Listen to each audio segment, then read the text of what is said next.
fire last month when we learned that the Department of Justice had seized phone records belonging to journalists doing their jobs. Well, if that isn't enough, new reports this morning revealed the National Security Agency has been secretly collecting the phone records of millions of everyday Americans.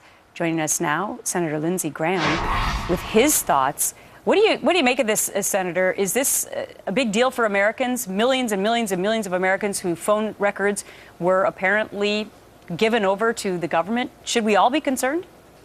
Well, I think we should be concerned about terrorists trying to infiltrate our country and attack us and trying to coordinate activities from overseas with inside the country. Under the FISA law, you just can't track people's phone calls. You got to have a reasonable belief that the people you're monitoring in terms of monitoring conversations are one of the persons is involved in terrorism. So you're trying to data mine and find out, these numbers that we know are in the hands of bad guys who they're calling.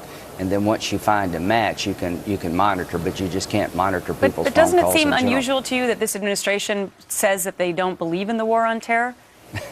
Yeah, it seems a bit unusual. The war is over, but we're still trying to track the enemy.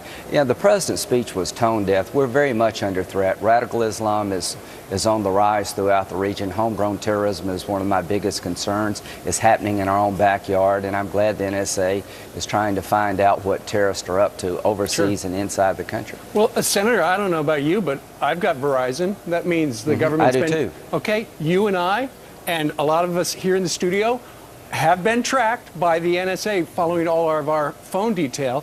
Apparently, this program will expire on June the 19th unless it's renewed. Why do you think somebody, somewhere, is leaking this to this UK newspaper so that we would know about it right now?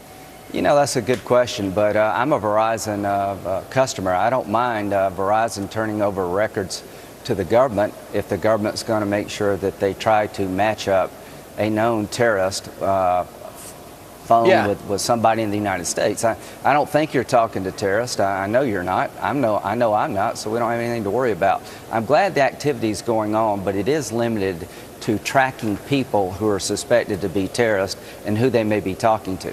Are you sure? Yes. That's what it's supposed to be, but are you sure they're still doing that?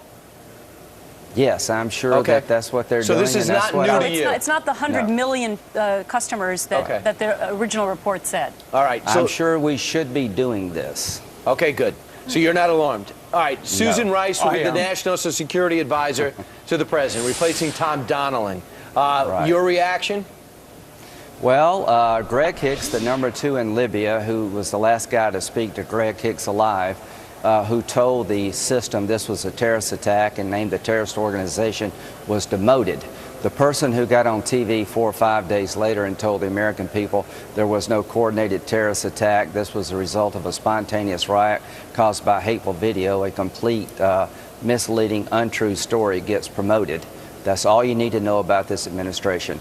Professional people doing their job who do not toe the party line get demoted. People who tell the political story that the White House would like gets promoted. She is now the National Security Advisor. I will work with her where I can.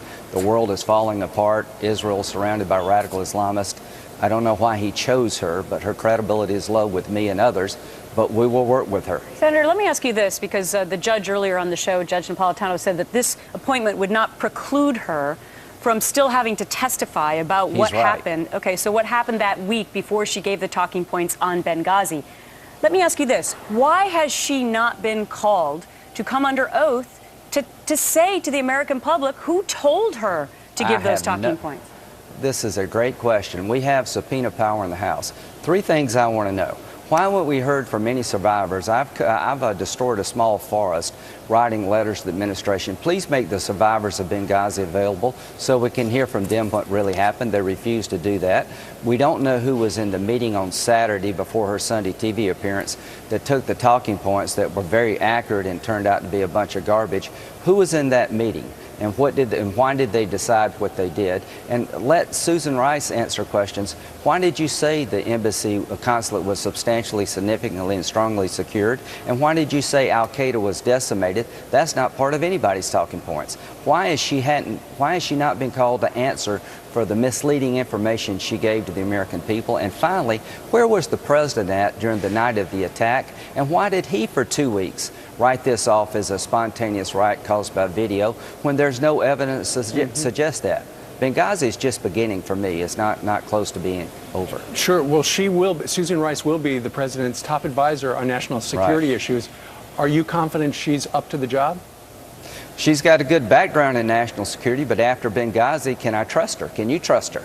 She's going to have to establish, well, that's right. Why would you pick somebody who is clearly, in the eyes of many of us here, took a national security event and made it a political event 7 weeks before the election? She was an empty vessel.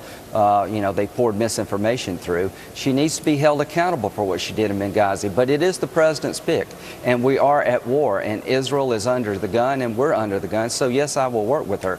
But we live in a world where if you do your job like Greg Hicks, and you tell the truth, you get demoted, and you go on TV on 5 different shows and you tell a story that's politically beneficial, not remotely connected to the facts, you know, you get promoted. One guy gets demoted, the other person gets promoted. All right. Lindsey Graham, South Carolina Senator and Verizon customer. Thank you very much for joining us from the Verizon customer. Not talking to terrorists either.